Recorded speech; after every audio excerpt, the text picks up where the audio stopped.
falei que tinha parte 2. A Benilza está aqui comigo porque o assunto não foi esgotado e nós vamos mais uma vez continuar falando da saúde mental das nossas crianças e dos nossos adolescentes. E agora nós vamos pegar um gancho do programa anterior e entrar na profilaxia, né? E a Benilza, quando a gente fala, né, da saúde mental, esse é só um adendo, né, só uma introduçãozinha, mas assim, nós precisamos, pais, atentar que os nossos filhos têm sim angústias, que eles têm sim dificuldades, que eles já descobriram que o mundo não é uma nuvem cor-de-rosa, que o mundo é duro, que eles precisam descer do céu e pisar em terra firme. E muitas vezes nós pais não estamos permitindo um terreno firme para que os nossos filhos pisem, porque nós também estamos em cacos, né? Então, assim, essa introdução aqui é só um adendo. Eu quero deixar você com esse sentimento de que você precisa se cuidar para você poder cuidar. Sabe aquela história do avião? Coloca a primeira máscara em você para depois o seu filho? É sobre isso que nós vamos falar agora no próximo bloco. Não vai embora, nós voltamos logo, logo.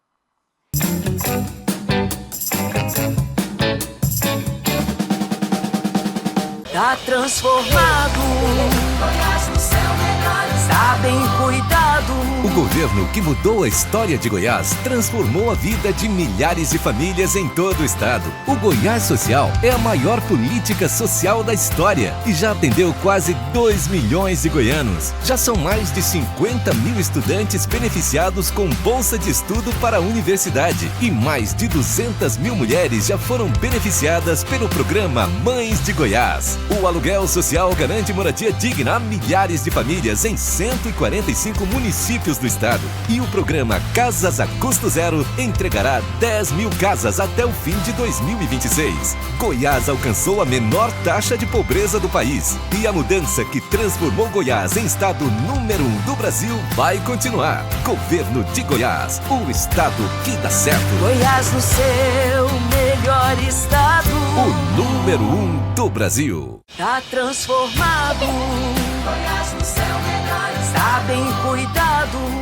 O governo que mudou a história de Goiás transformou o estado no mais seguro do Brasil. Desde 2019, Goiás vive quedas recordes na criminalidade. 95% a menos nos roubos de veículos. Latrocínios, queda de 86%. 62% menos crimes contra a vida. Roubos a comércio e a pessoas, menos 92%. E queda de 84% nos roubos a residências e propriedades rurais. Investimento em reformas e novas instalações de unidades de segurança. 37 novas unidades entregues. Com inteligência, integração e ação forte, os bandidos ou mudaram de estado ou mudaram de profissão. E a mudança que transformou o estado no mais seguro do Brasil vai continuar. Governo de Goiás, o estado que dá certo e é o mais seguro do Brasil. Goiás no seu melhor estado.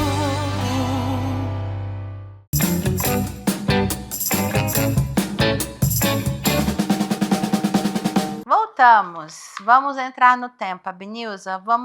Vou deixar você puxar o fio da meada do nosso término.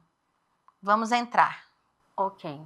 Se a gente quer fazer uma prevenção em saúde mental ou saúde emocional, como quiserem chamar, né? Porque para psicologia, saúde mental ela é física, né? As nossas emoções acontecem no corpo. Se a gente quer mais resiliência na infância e na adolescência, evitar a chance e incidência de transtornos mentais de modo geral, diminuir o risco de que eles se machuquem ou que façam alguma coisa contra eles mesmos, né? Porque o tema central era o autoextermínio, continua sendo. Eu queria começar, Liana, tirando o peso do colo dos pais. Apesar que a gente já falou muito aqui o quanto que a família é um fator determinante de proteção e de risco para o adoecimento em saúde mental, para o autoextermínio. Apesar do papel assim incrível, fundamental, crucial e primário, a primeira variável da vida de alguém é a base familiar, precisamos também olhar a saúde mental dos pais nessa perspectiva que você falou, onde nós, enquanto pais, precisamos olhar para a nossa saúde mental. E às vezes você não tem lá um diagnóstico, né, assinado em papel com o CID. Mas com certeza, você tem uma série de traumas que você não conhece. Você tem um mundo escondido atrás aí desse rosto que você expressa tanta felicidade ou tenta segurar a onda para o teu filho não perceber as batalhas. Às vezes você tem dificuldade de se corregular ou de se regular e não sabe. Sua tempestade às vezes está não só molhando, mas inundando os teus filhos e você não sabe, não percebe, ou se sabe, percebe, não está fazendo nada por isso, ou acha que dá conta sozinho. Você está sendo um exemplo de como funcionar, mas a gente sabe que você também está dentro de um mundo que não facilita para as famílias exercerem um papel de qualidade. É muita correria, né? Eu observo a minha vida hoje e a vida da minha mãe, é uma diferença muito grande. Então, assim, é uma cobrança para a mulher entrar no mercado de trabalho, mas ao mesmo tempo ela não esquecer da casa que ela deixou para trás, ela tem que dar conta dos dois.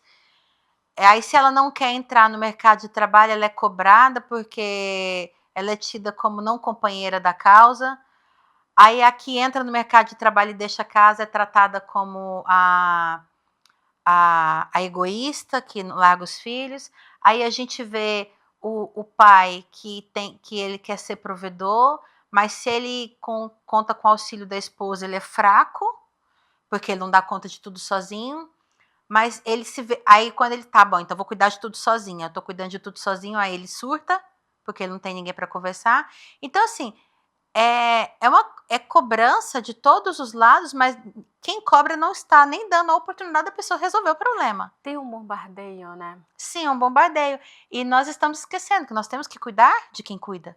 Exatamente. E aí, olha só como os fatores sociais e culturais faz total diferença no desenvolvimento de saúde mental, principalmente na infância e da adolescência. O cenário do mercado de trabalho mudou para todo mundo.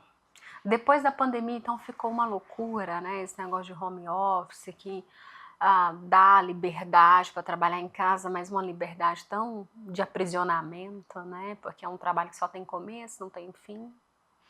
Né? Gera uma ruptura da presença que a gente conseguiria entregar aos nossos filhos. O aumento do mercado digital com a esperança da liberdade, né? Profissional, carreira, tantas coisas que mudou. Então, depois da pandemia, a gente passou a trabalhar muito para ganhar menos que antes, para ter menor qualidade de vida que antes. Isso vai afetar a nossa saúde mental na forma como a gente consegue se constituir como família. E não adianta a gente dizer que a gente se blindou disso, porque a gente não blinda disso. Não, uma coisa simples. Como que eu explico para uma criança de 2 anos que o pai tá ali, mas ele não tá?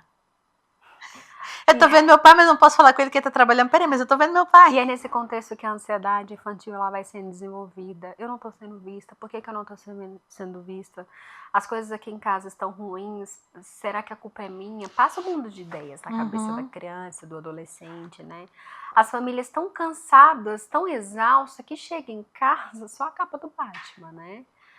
E você vê até pela relação que tem com a escola. A gente mede muito a saúde mental familiar quando chega no consultório, através de como essa família lida com a educação do filho.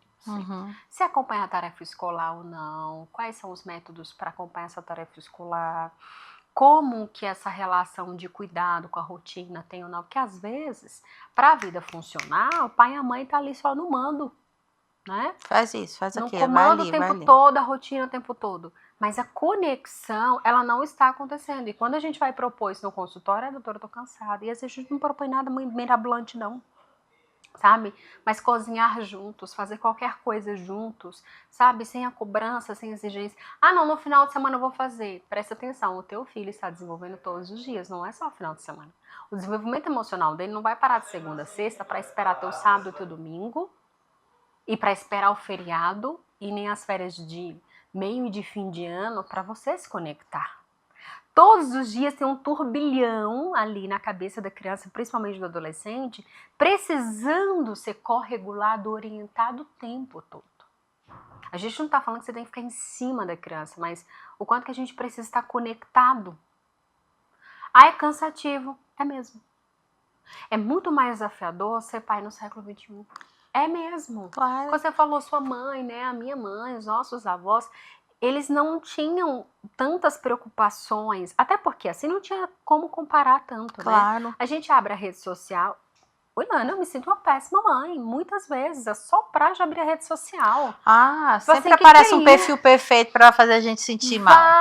Vários, porque você fala assim, poxa, será que isso aqui eu não poderia tentar? Será que não é um pouco falta de vontade da minha parte?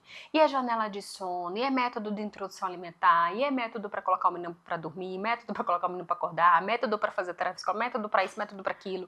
Método para ensinar Sabe em casa? o que eu método... penso?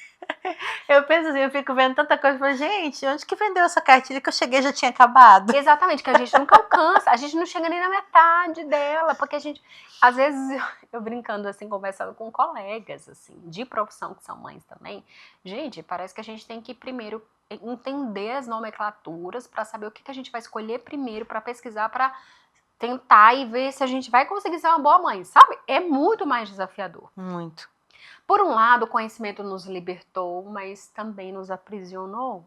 Então, saúde mental da criança e do adolescente passa pela nossa saúde mental familiar. A ida para o culto, gente, fácil pode virar um momento de confusão e briga. Ixi! Por conta do horário que saiu, o horário que o menino toma Não, banho, tá atrasado, a roupa que veste, a roupa que não vai vestir, aí o menino tá querendo vestir uma, tá desenvolvendo a autonomia dele, aí você vai lá, rompe essa autonomia porque tem que seguir regra, aí chega no culto, o menino não fica quieto, aí você quer deixar o menino quieto, aí acaba gerando nele uma repulsa de pouco. É uma série de coisas hoje que é mais desafiador. E o caminho da prevenção é, eu preciso olhar para o meu contexto, enquanto pessoa, antes de ser esposa, antes de ser parceiro, quais são os meus limites e como eu estou lidando com eles. Porque eu só vou entender a dor do outro e o limite do outro se eu entender os meus. Claro. Como você falou, como é que eu vou ajudar alguém numa situação, né, de turbulência sem eu ter a minha máscara? Sem eu dar conta de respirar? Sem eu ter clareza do que eu estou enxergando? Então, eu preciso cuidar da minha saúde mental enquanto mãe, mulher, e o pai, enquanto homem, esposo, enfim, para dar conta de enxergar o que é que pode estar molhando o seu filho. As famílias que perderam os filhos por um autoextermínio vivem um sentimento muito de culpa no luto, por isso que a gente falou que é um luto muito desafiador, porque, e como eu já ouvi em consultório, assim, doutor, por que eu não ouvi? Por que eu não percebi?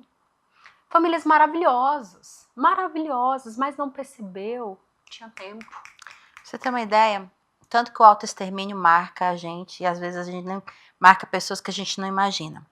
Quando eu tinha uns 13 anos, um colega da minha igreja, com 19 anos, tirou a vida. O contexto dele é que ele tinha terminado um namoro, a namorada não suportou, e ela tirou a própria vida. E ele, de culpa, porque ele acha que foi ele que causou, ele também tirou a própria vida. Um tio chegou, ainda pegou ele e lá ainda tentou levantá-lo, mas a corda já tinha cumprido a sua missão. E aquilo me marcou muito. Ele era um menino lindo, gente boa, sabe assim, aquele mais legal que todo mundo gosta. Ele era a cola que unia o nosso grupo. E aquele menino desistiu. E quando, um tempo depois, eu comecei já a namorar, meus 15, 16 anos, e eu sempre tinha aquela preocupação com os meus relacionamentos, com o que eu ia fazer, o que eu ia falar, porque eu pensava assim, eu não posso gerar uma dor no outro que ele não saiba lidar. Isso eu era a colega da igreja. Então a gente precisa parar de achar que a dor do outro não gera reflexo em nós. Só porque ele está um pouco distante. Não, nós somos influenciados. Muito, e isso é cognição social. Nosso cérebro é social, mesmo quando a gente não está num vínculo afetivo direto. Em autoextermínio tem o que nós chamamos de efeito Werther. Né? Werther foi um jovem, ele escreveu sobre os sofrimentos, né? Na história que aconteceu em Paris. Depois que ele escreveu o livro, ele tirou a própria vida. Eu li um livro na adolescência que contava a história dele. E Goethe, aí, né? Werther, De Goethe, acho que Goethe escreveu sobre exatamente. ele. Eu li um livro que contava a história dele. E ele foi encontrado morto, enfim, no seu quarto, na sua casa. E depois dele, muitos outros fizeram o mesmo ato. E geralmente quando alguém, principalmente, né, um jovem tira a vida, outros tendem a fazer algo semelhante ou cair em crises emocionais, mesmo não necessariamente estando naquele vínculo, mas se ele é admiração ou referência para alguém, aumenta a chance. Esse é um efeito coletivo de saúde mental. Isso é a psicologia mostrando que a saúde mental, como todo e qualquer comportamento, tem um impacto coletivo. Nós somos corresponsáveis pela saúde mental uns dos outros. Por isso que a psicologia bate muito assim na tecla. A gente precisa ter cuidado com os comentários nas redes sociais, porque isso está chegando na saúde mental de alguém. Por isso as crianças estão vendo os desafios e repetindo, mesmo sabendo que dá problema. Sim, porque tem um efeito coletivo, né? Então, o nosso comportamento vai estar sendo impactado e impactando os outros o tempo inteiro. O tempo inteiro. E aí eu lembro a frase, né, de um pesquisador, né, pioneiro, psicologia, Skinner, que diz que o homem age sobre o mundo e é modificado por ele e modifica esse mundo com suas ações. É uma troca. A gente não está blindado. E é por isso que aqui eu quero falar para as famílias, ainda que a sua família seja funcional, esteja bem, você não está blindado. E se isso acontecer na sua casa, isso não necessariamente quer dizer que é um fracasso seu, pai e mãe. Existe um fator muito importante para além de você, por mais importante que você seja, que é a saúde coletiva. Em que mundo nós estamos, os impactos das notícias, e aí a gente considera na psicologia fatores como a política de um lugar, de um país, a cultura daquele país, as religiões, o comportamento social de modo geral, porque na adolescência, e principalmente nessa transição dos 10 anos para frente, é um momento da necessidade de pertencer ao mundo, de inserir nele, de encontrar em si mesmo o valor. Está se formando uma tríade, a percepção de si mesmo, a percepção do outro, a percepção do mundo. Não dá para colocar nas costas da família essa responsabilidade. Quando a psicologia está fazendo esse alerta todo que a gente fez no primeiro programa sobre o papel da família, é que ela não pode desistir dos seus e ela é uma grande esperança. E aí a família que perdeu alguém por autoextermínio, principalmente sendo um jovem, é um sentimento de fracasso muito grande, onde foi que eu falhei. Mas nós sempre estamos falhando. Mesmo quando a gente está acertando bastante, a gente está falhando muito também. Mas só que não depende só da gente. Porém, quando a família vai buscar cuidar de si mesmo, da sua responsabilidade afetiva, em vez de você só levar o filho na terapia, você vai cuidar de você. E muitas vezes a gente fala assim, é uma atitude nobre você ter percebido a tempo e ter, traga o teu filho, mas e a tua terapia tá onde? Ah, não, eu me viro, não. Porque se você se vira e o seu filho está na terapia, o seu filho está fazendo terapia para lidar com a água da tua tempestade, isso é justo? Eu costumo falar, né, que nós estamos quebrando vasos e colocando os nossos filhos para juntar os cacos. Exatamente. Né? Vamos falar sobre isso.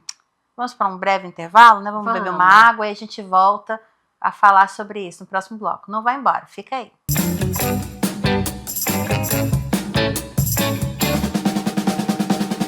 Em Goiás, as obras de infraestrutura avançam. São quase 100 novas obras no estado, com um investimento de 2,6 bilhões de reais só em 2025. Nas regiões Sul e Sudeste, avança a restauração da GO 309 entre Caldas Novas e Pires do Rio. Tem ainda a duplicação da GO 330 de Catalão a Ipameri. Outras 3 grandes obras de duplicação estão em andamento. GO 139 entre Piracanjuba e Caldas Novas. GO 213 de Morrinhos a Caldas Novas e da GO 320 de Goiatuba até a BR 153. Tem também a construção de trechos da GO 217 de Mairipotaba a BR 060. Na GO 139, as obras da ponte sobre o córrego Andorinhas e do viaduto sobre a GO 213 avançam em ritmo acelerado. De estrada em estrada, Goiás avança com obras em todas as regiões. Governo de Goiás, o estado que dá certo e é o número 1 do Brasil. Seja muito bem-vindo à Vitalux, uma clínica pensada para oferecer saúde, bem-estar e autoestima em cada detalhe. Aqui você encontra atendimento especializado em dermatologia facial, corporal e capilar, além da nutrologia, cirurgia plástica, ginecologia e estética avançada. Vitalux, excelência e cuidado completo para você. Meu nome é Lana Bezerra e vai ser um grande prazer atendê-los.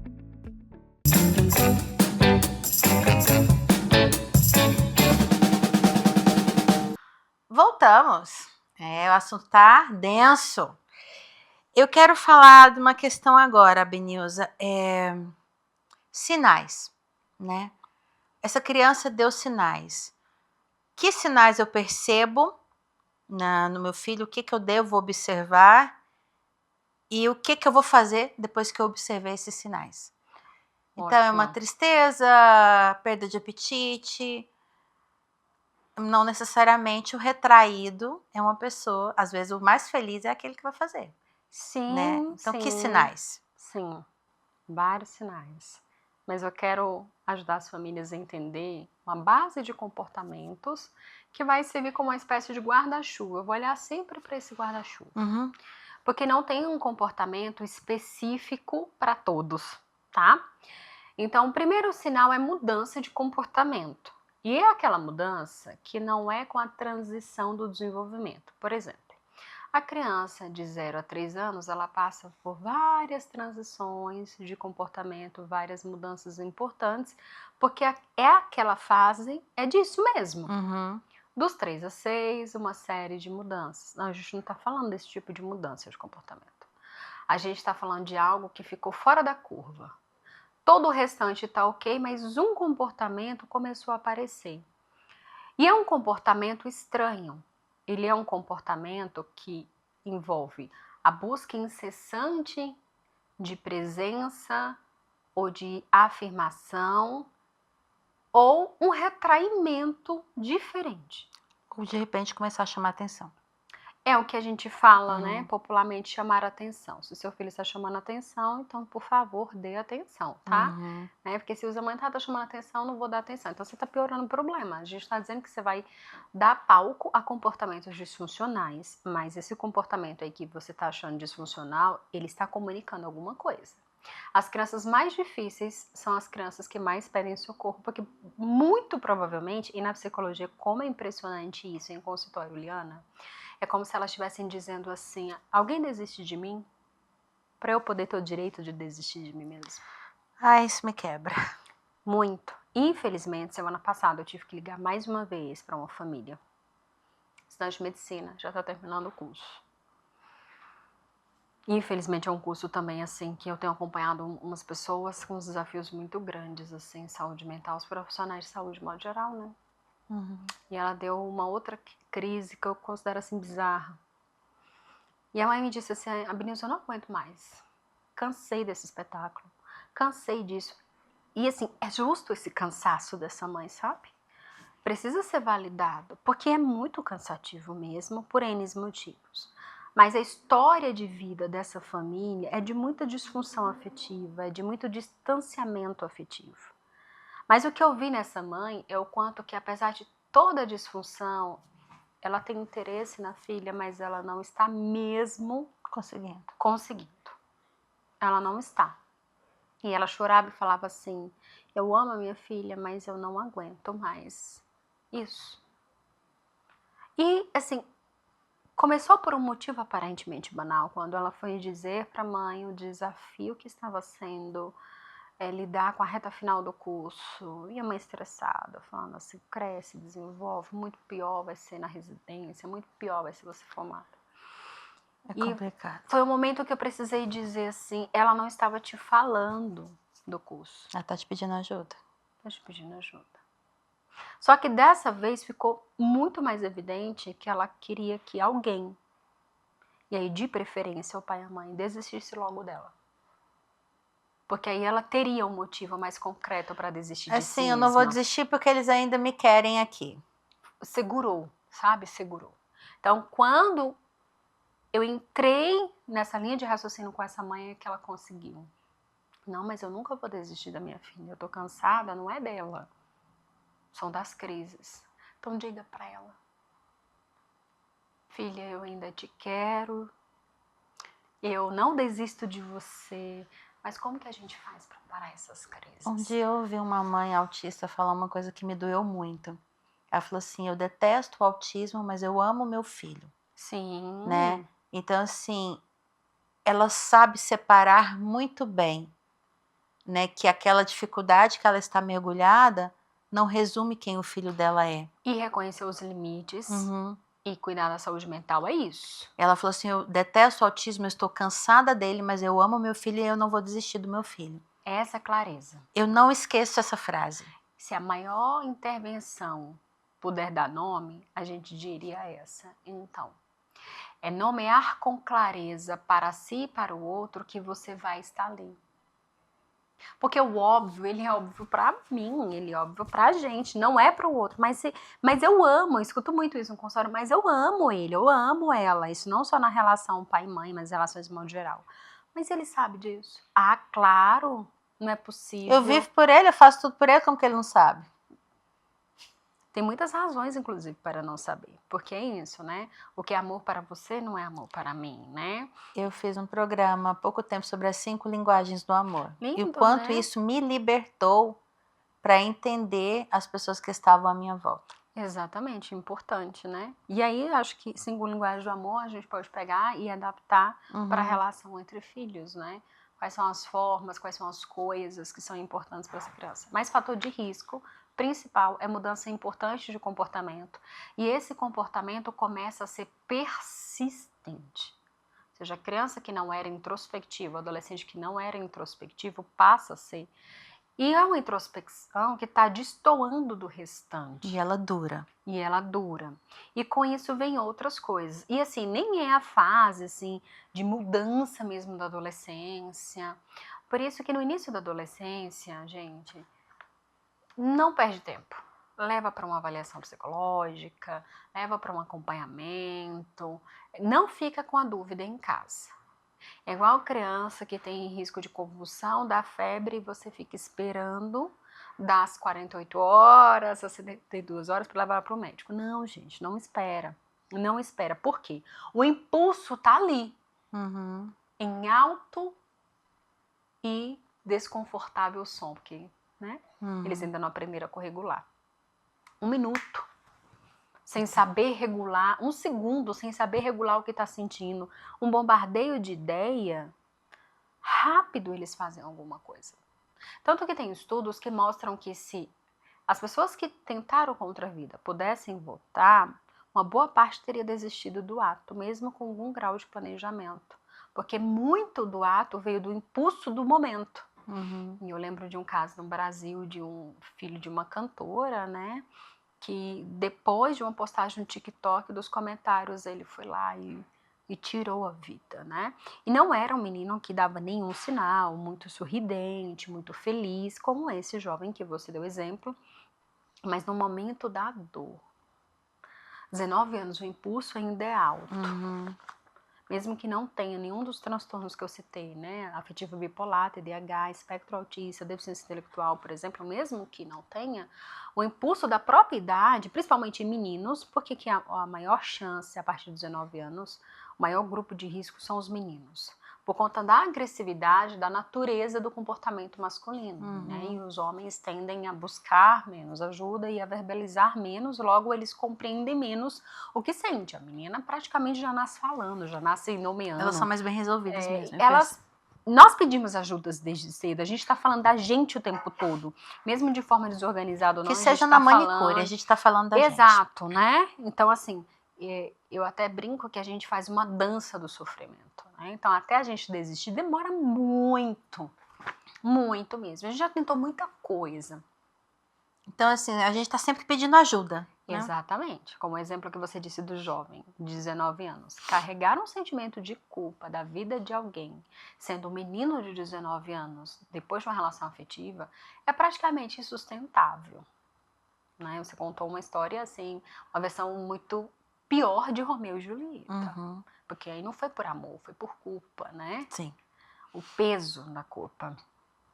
E ali era uma situação de, logo após o ato dessa garota, ele ter recebido atendimento psicológico, a família ficar em cima e gastar um tempão ali de 1 a 2 anos. O negócio é intenso, assim, é um trauma. É um trauma porque, assim, aos 19 anos, está se formando identidade, não está formada ainda. Não, é complicado. E, assim, algo que a gente pode até explanar agora nesses minutinhos finais agora, já pensar no próximo. Essa autocobrança, né? Os jovens hoje, eles cobram,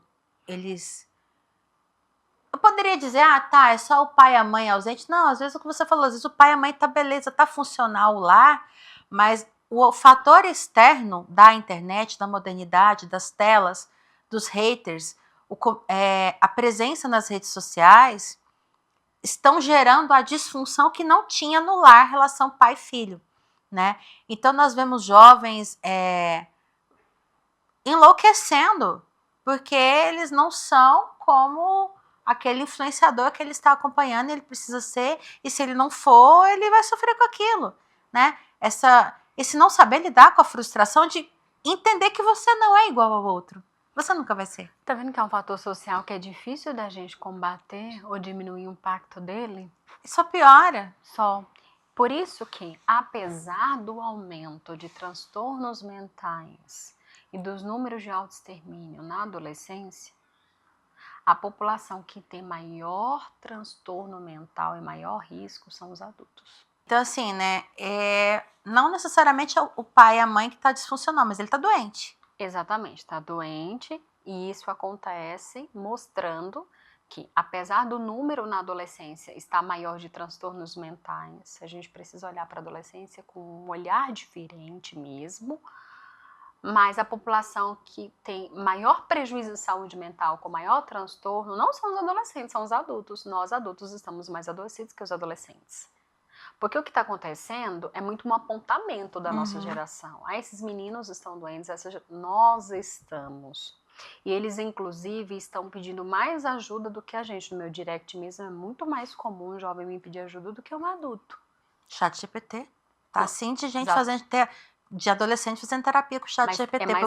É mais adulto que adolescente, é isso que eu tô te falando. Ah, é? É mais adulto que adolescente. O adolescente, ele tem pedido mais ajuda especializada mesmo, porque, porque é a geração que entendeu que saúde mental é uma questão, assim, fundamental. Então, os adultos estão buscando o quebra-galho da ajuda, por exemplo, ChatGPT, e os adolescentes estão percebendo que precisam de uma ajuda profissional, mais que os adultos. É porque os adolescentes estão numa geração, crianças e adolescentes atuais estão na geração de entender que saúde mental é uma questão muito importante, né?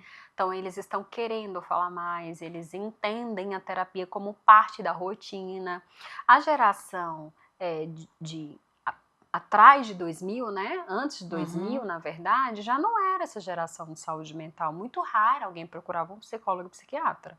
Então, apesar do aumento estar importante, a gente tem que olhar para os adolescentes, mas a psicologia está sendo muito clara. É o nosso comportamento e cultura de adulto mesmo que está adoecendo os mais jovens. Não é a tecnologia, não. A tecnologia é um fator importante, sim, mas a dinâmica atual das famílias mesmo, o comportamento mesmo do adulto de lidar com a vida, com as coisas, é que está piorando, tá? Esse comportamento dos adolescentes. Então, se a gente quer prevenir, a gente vai cuidar da nossa saúde mental enquanto adulto. A gente precisa mudar a rota, a gente precisa rever as coisas, rever o valor. Se eu quero que a criança e adolescente veja sentido na vida, qual é o sentido que eu estou mostrando? Mas eu falo muito do amor de Deus, a gente vai para a igreja. Não, gente, não é suficiente. É como nas pequenas coisas do dia a dia, você consegue parar. Você quer que seu filho tenha calma, mas você consegue ter calma? Um tempo sem fazer nada, você consegue ficar um tempo de tédio, de ócio? Você consegue ficar um tempo quietinho sem mexer no celular? Eu tenho me policiado com isso. Entende que essas perguntas que a gente tem que se fazer, a gente consegue se dar um momento de descanso sem ser o final de semana, as férias que às vezes não consegue nem viver porque não sabe nem descansar, já desaprendeu. E a gente quer isso da criança e do adolescente, que Aí sim, por conta da tecnologia, eles são cérebros superestimulados, que eles não conhecem o ócio e o descanso em função desse contexto tecnológico, que é muito mais apresentado pela gente. A criança e o adolescente não sai de casa para procurar tecnologia. Verdade. Quem está trazendo a tecnologia somos nós. E a gente tem que se policiar o tempo todo, porque o celular virou parte fundamental da nossa rotina. Então eu tenho que dizer para minha criança de 3 aninhos, falar assim, agora a mamãe vai sentar aqui, mamãe vai mandar um recado para uma pessoa, e depois a mamãe volta a brincar ou falar com você, porque senão a gente fica lá e a criança tá vendo a gente vidrado numa coisa. Eu acho que a gente tá evitando ela. Mas aí a gente só vai perceber isso quando é a criança que estiver vidrada. Vou contar uma coisa que a minha filhinha fez outro dia, que tem exatamente isso que você tá falando. Vamos tomar mais um breve intervalo e a gente volta logo logo.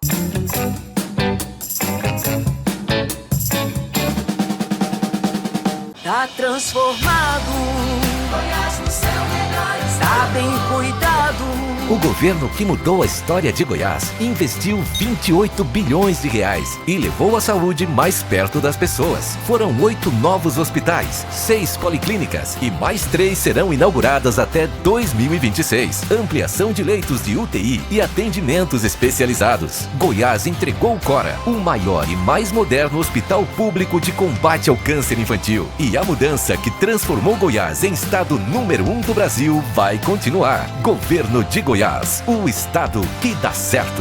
Goiás no seu melhor estado. O número 1 do Brasil. Tá transformado, Goiás no seu melhor, está bem cuidado.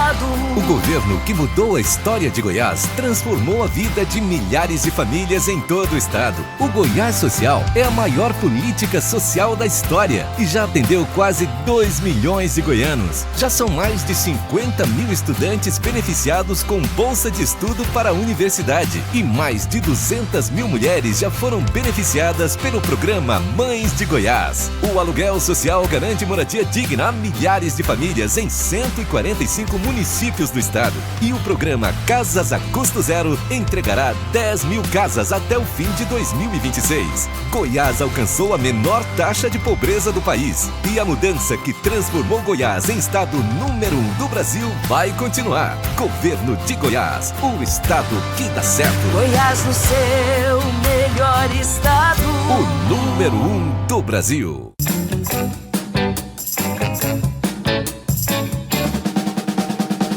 Eu quero falar aqui, nós voltamos. Eu tenho um de 10 e uma de 4, então o auge da energia. E como eu trabalho em casa, volta e meia eu tô enviando áudio, alguma coisa assim. Acontecia muito deles, eu estar gravando o áudio, ter que parar, porque alguém, mamãe, chamou. Normal, né? Aí agora eu comecei a falar assim, olha, a mamãe vai gravar uma mensagem aqui, eu preciso que você fique em silêncio, quando a mamãe terminar a gente volta. Tem poucos dias que eu comecei com essa rotina com eles. E aí eu falo, agora a mamãe vai gravar. Aí eu gravo o áudio, termino e volto. Aí ela começou a falar assim, viu como eu fiquei quietinha? Aí eu comecei, na primeira vez eu achei engraçada, e agora toda vez ela fala, viu que eu não conversei? Viu que eu agi o nosso combinado? É como se ela dissesse, agora você vai me dar atenção? Eu estou contribuindo com você para você Contribuir comigo. contribuir comigo. E é interessante isso, realmente eles esperam uma contrapartida de nós que nós não estamos conseguindo dar. E a gente tem que ter um reconhecimento genuíno desses limites nossos, assim.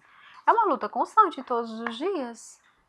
Não tá fácil viver, se a gente olhar no pé da letra, não tá fácil, Não tá tá. muito desafiador. É muito difícil, Talvez é muito a gente mais. esteja com expectativas muito reais sobre as crianças e adolescentes. Se pra gente adulto não tá fácil, imagine pra eles, assim, porque eles olham pro futuro. Eu escuto isso muito no consultório, mas eu vou fazer o quê? Tá, mas eu vou ficar só trabalhando, sabe? Das crises de identidade mesmo, de querer ficar mais quietinho um tempo, de querer ler um livro que não seja obrigatoriedade escolar, de querer fazer uma coisa para lazer, mas a família não permite, como eu já ouvi de algumas famílias, esse menino vai ficar com a mente vazia, né? A mente vazia é a oficina do diabo, mas a mente também pode se tornar, porque ela tá excessiva de pensamento, de coisas, e ela não sabe parar, ela não sabe recuar, ela não sabe se dar o tempo.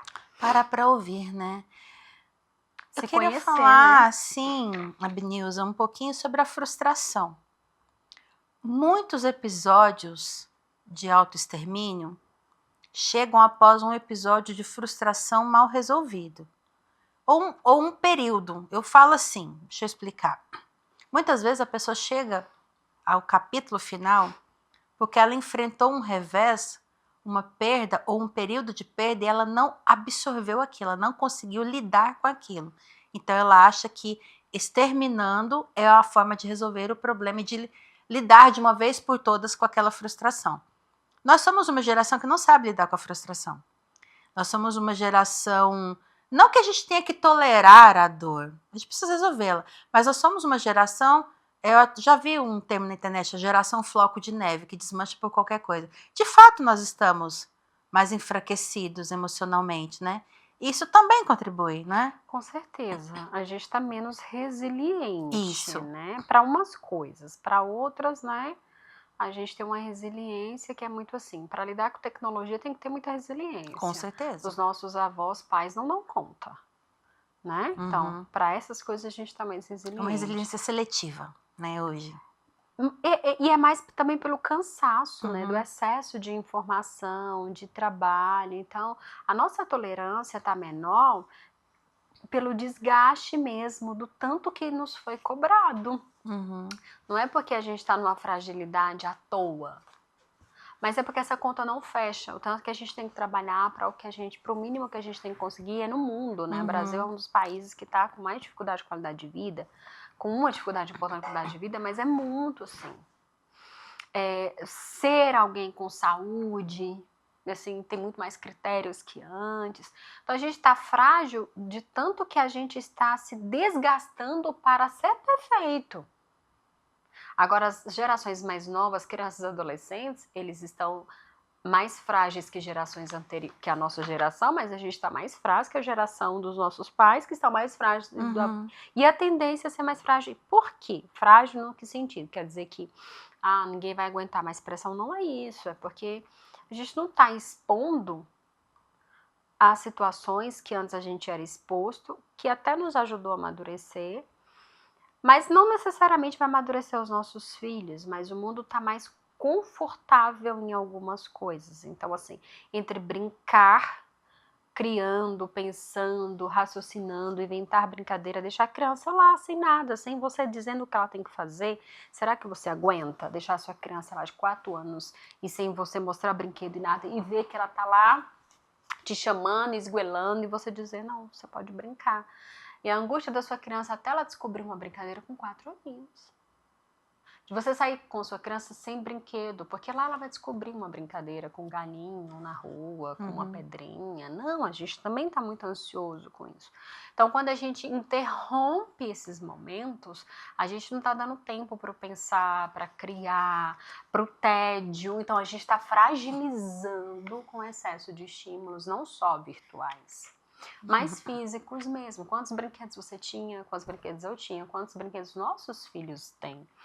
Tá errado na quantidade, em a gente achar que é aquele brinquedo X que vai mudar tal coisa, que é aquela escola Y que vai mudar outra coisa, sabe? Então a gente está fragilizando porque a gente está desgastando o mental, entendeu? E o que a gente deveria fortalecer é fazendo aquilo que nos incomoda. Incomoda ver uma criança pequena, sem brinquedo, ir lá sozinha, brincar sozinha. Mas a gente cresceu nesse contexto, criando brincadeiras, isso foi fundamental. E aí por isso que muitas vezes não dá o celular, que a criança não vai dar trabalho. Não, ela não vai dar trabalho, mas ela também não vai desenvolver o raciocínio e inteligência para a vida e para as relações. Vai desenvolver um raciocínio e inteligência que serve só para a prova e tarefa escolar. A escassez, ela é necessária e a gente está exterminando. Essa é a escassez pontual. Isso, né? a controlada. Você fala da escassez controlada, né? Exatamente. Quer dizer, eu posso a dar falta que muito. a falta faz. Isso. Eu posso dar muito, mas eu não preciso dar muito. Exato, mas isso diz muito sobre como a gente não sabe lidar com isso, né? Mas aí, como eu sou ausente, eu vou dar muito para compensar. Ou eu estou tão cansado para ser presente também, né? Às vezes eu sou ausente mesmo, mas às vezes eu só estou cansado mesmo e não sei lidar com isso. E em vez de eu aprender a lidar com isso, o que eu faço? Vou ali no suborno, vou sabotando. Tudo isso que a gente está conversando, né, é mostrando que o autoextermínio, ele é de fato a ponta de um iceberg muito Que grande. vai construindo ali no pouco a pouco até chegar lá. Aí uma situação, Um gatilho, um que a gente chama de gatilho. inflama, primeiro inflama. E aquilo não tratado vai piorando, piorando, piorando. Nas meninas é a história com o corpo. Quando a história com o corpo começa a inflamar, que aí vem através do comportamento alimentar, comportamento Começa a querer sexual. mexer demais no cabelo, mudar a cor do cabelo, chamar atenção. É uma roupa, de repente começa a querer usar uma roupa mais chamativa que antes não usava.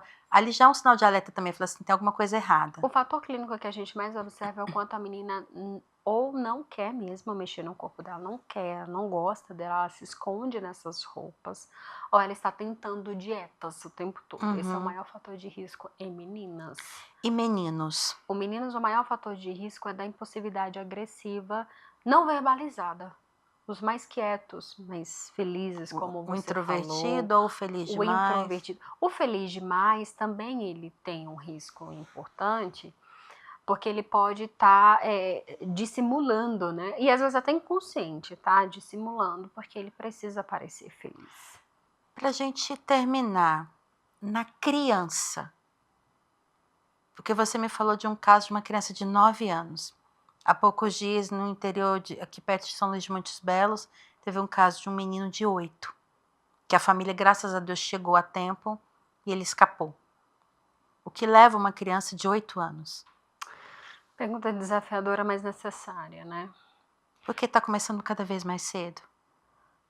O mito de Sísifo, como a gente falou lá atrás, né? O filósofo foi certeiro em dizer que cada vez mais cedo as pessoas irão perceber que a vida está muito sem sentido, e não é só um sentido espiritual que a gente está falando, mas que acontece, que só trabalha, trabalha, trabalha. Então, quando a gente está falando de idades tão precoces, apesar de ser raros os casos, mas isso acontece, tem que olhar a história dessa criança. Primeiro, você tem fator genético de transtornos mentais psicóticos, né, afetivos bipolar, tem que olhar toda essa genética aí, que é muito importante. A genética dos dois lados tem um fator de até 35% do desenvolvimento do comportamento da criança, sim. Outro fator são os traumas da alfabetização, né? A gente fala que a alfabetização é um momento de saúde mental. Né? Então, como que foi essa adaptação escolar? E violências intrafamiliares, né? Às vezes a família não necessariamente está gerando um contexto intrafamiliar ruim, mas ele passou ali com parentes momentos de violência sexual, muitas coisas podem acontecer. A de 9 anos que eu citei, ela estava já dentro de um quadro que é raro, que é transtorno psicótico, né? Desenvolvendo ali uma esquizofrenia na infância, que é raro. Entre o juízo de realidade e o juízo de fantasia, né? Ele é muito prejudicado. E é uma família que estava num contexto assim de negligência. É uma mãe que não conseguia conectar com o filho desde a gestação, sofreu cárcere privado, violência do parceiro, sofreu tentativa de feminicídio. Então ela não, aquele filho não foi desejado, foi fruto de uma violência. Tem todo um contexto desafiador por trás. E tem contextos que o desafio não está tão nítido, mas a criança não está conseguindo elaborar.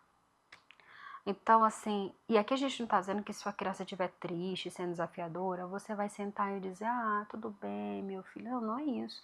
A gente precisa de disciplina, a gente precisa ser firme, a gente precisa de rotina, mas, sobretudo, a gente precisa de conexão emocional. E entender que emoções estão sendo formadas e, durante esse processo, elas não podem ser ignoradas. Elas são ensinadas a ser nomeadas. Dê nomes, emoções, conversa.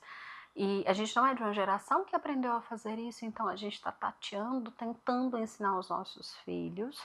Então ensine, diminui o máximo tecnologias e telas, porque naturalmente eles já são expostos, mas ensine-os a pensar sobre tudo.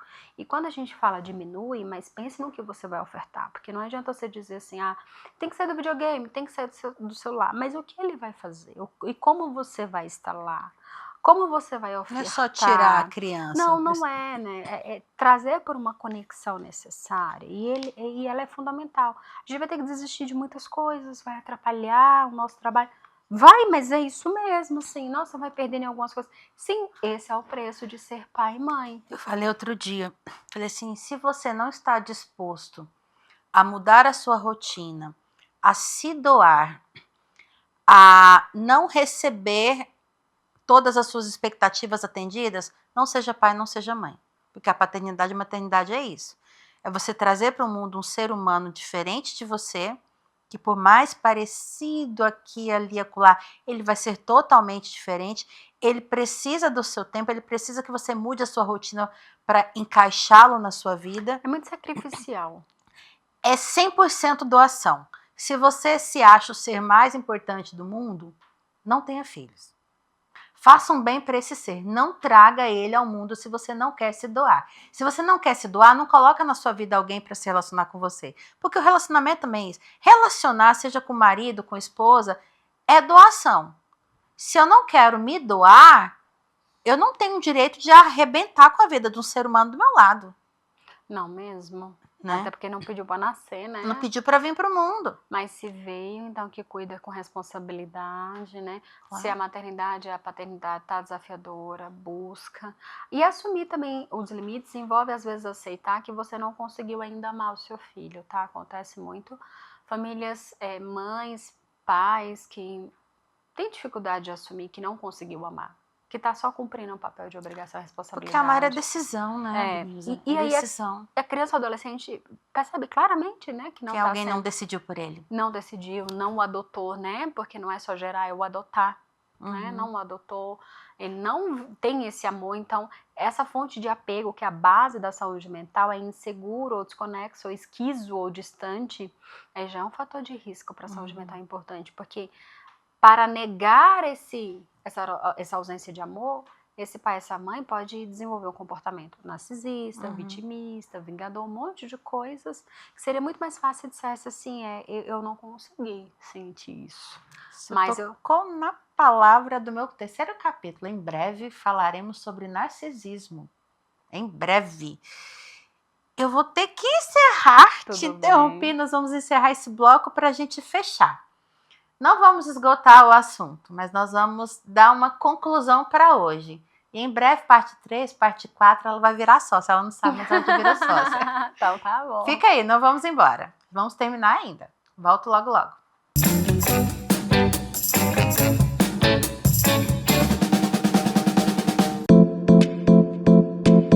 Kênia Costa Decor, a loja de decoração e almofadas. Rua Alameda Câmara Filho, setor Parque Oeste Industrial. Está sem tempo? Levamos até você peças selecionadas. Leia o QR Code e mande um direct em nosso Instagram. Kênia Costa Decor, conceito moderno e sofisticado. Tá transformado, Goiás no seu melhor, está bem cuidado. O governo que mudou a história de Goiás transformou o estado no mais seguro do Brasil. Desde 2019, Goiás vive quedas recordes na criminalidade. 95% a menos nos roubos de veículos. Latrocínios, queda de 86%. 62% menos crimes contra a vida. Roubos a comércio e a pessoas, menos 92%. E queda de 84% nos roubos a residências e propriedades rurais. Investimento em reformas e novas instalações de unidades de segurança. 37 novas unidades entregues. Com inteligência, integração e ação forte, os bandidos ou mudaram de estado ou mudaram de profissão. E a mudança que transformou o estado no mais seguro do Brasil vai continuar. Governo de Goiás, o estado que dá certo e é o mais seguro do Brasil. Goiás no seu melhor estado.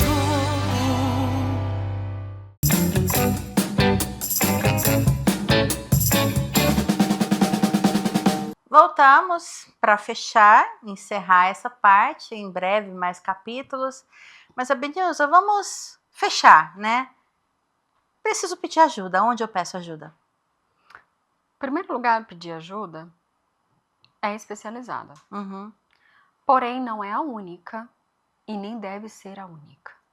Nenhum consultório, psicologia, psiquiatria, medicina, trabalha isolado e não deve, Uhum. tá? Mas a primeira coisa, leva para um psicólogo fazer uma avaliação, dessa criança, desse adolescente, da sua família, né? Buscando orientação parental, buscando avaliação da saúde mental familiar.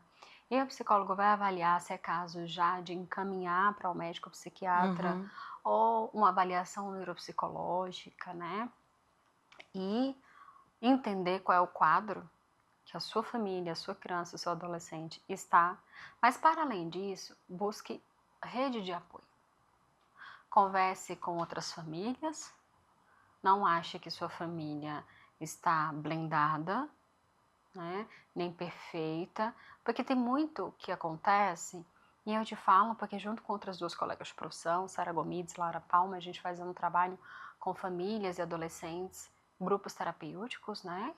Na clínica sobre saber cuidar, e a gente tem também ido às escolas fazer esse preparo para os profissionais e para os pais. A gente ouve muito assim, Uniana, assim, eu tenho vergonha do que eu estou sentindo, do que está acontecendo na minha casa, porque que o meu filho é assim. Não, não é o teu filho que é assim. Talvez o teu filho esteja assim, com sintomas a mais, mas assim, ninguém está muito bem não. Nem eu, nem você, ninguém. A gente está tentando encontrar um caminho do meio, né? Então, tirar esse senso de vergonha, sabe? De inferioridade, de inferioridade, né? Porque está acontecendo um problema desse com a minha família. As famílias chegam assim com muita vergonha. Vergonha da exposição, como se fosse algo muito misterioso. Quebra o tabu. Busque ajuda espiritual, os estudos são muito claros, assim. A fé é um recurso fundamental no enfrentamento e na busca de esperança, ok? Busque isso.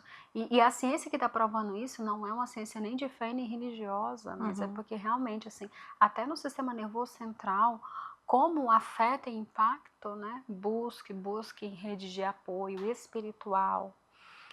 Às vezes até um aconselhamento espiritual em suporte, não é substitutivo e nem sequer parece com acompanhamento psicoterapêutico e psiquiátrico, deixar muito claro, tá? Uma coisa. Terapeuta tem que ser psicólogo, deixa claro aqui, tá? Tem que ser. Não brinca com saúde mental, gente. Ah, fiz uma terapia, não sei das quantas, foi com o psicólogo, não foi, deleta, vai lá. E a gente não está dizendo que não tenha outros conhecimentos, não tem as terapias alternativas, mas elas são alternativas, não são a base. Então, se elas forem como alternativas, ok, mas a base tem que levar para terapia. Porque a gente tem um olhar clínico, né, Uniana? A gente está vendo fatores que a família nem se quiser vai ver. Às vezes vê, mas não acha que é um problema. E muito que acontece da negligência familiar é a negligência da investigação dos fatores clínicos. Ou a família que acha que já sabe tudo e está fazendo um ótimo, e justamente o que ela está fazendo é o que está estragando. E principalmente famílias cristãs. Por quê? São famílias que apresentam muito um comportamento de controle, de querer mudar a criança na força do braço, no tal do discurso Falaremos cristão, sobre isso. né? Você E tocou aí, no ponto. Porque o meu filho tem que ser do jeito que eu quero. Se ele não for dentro da minha expectativa, aí eu acabo, sem perceber, usando dessa espiritualidade para adoecê-lo. Acontece né? muito. Como acontece muito famílias que procuram assim, mas é porque o meu filho está apresentando um comportamento sexual diferente do que a gente acredita, eu não quero isso, papapá, tá. Mas qual é o foco?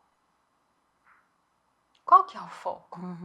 Porque adolescentes, pessoas que estão em conflitos com a sexualidade, ou se percebe diferente sexualmente do restante da família, mas que são desamparados ou que são negligenciados, é uma população também de risco de tentativa contra a vida. Uma coisa é você não querer e aceitar. Outra coisa é você acabar com a relação pai-filho, mãe-filho, destruir ela, que destrói automaticamente a saúde mental desse filho, porque não é do jeito que você queria ser. Que amor incondicional é esse que o outro, se ele foge do que eu espero, eu começo a punir verbalmente ou só de olhar porque não está fazendo do jeito que eu quero. Então, tudo isso a gente tem que considerar. A família é o maior determinante da saúde mental. Ela não é a causa, ela é o maior determinante. Existem outros determinantes, como a gente falou aqui. Mas a família é um determinante de proteção e de perigo. E volto a dizer, significa dizer que se minha família for funcional, isso não vai acontecer em casa? Não, não é isso. É que a chance é muito baixa. Porque mesmo seu filho passando por situações difíceis, mas uma família validante, acolhedora, que é a família que tem a coragem de ser imperfeita, ela vai saber cuidar desse adolescente, vai ser mais fácil ele superar. Isso aí. Viu que não dá para terminar, né? Eu falei que nós tínhamos só um bloco de fechamento, já começamos outros assuntos aqui. Nós vamos falar sobre isso em breve. Mas hoje eu quero agradecer sua audiência, quero agradecer sua presença. Obrigada, Liana. Foi enriquecedor. E eu quero te dizer, você pai, mãe, peça ajuda.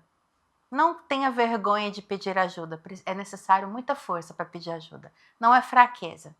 Contem conosco. Na descrição desse vídeo estarão todos os contatos da doutora para você falar com ela, entrar em contato e buscar ajuda. Fique com Deus e até a próxima.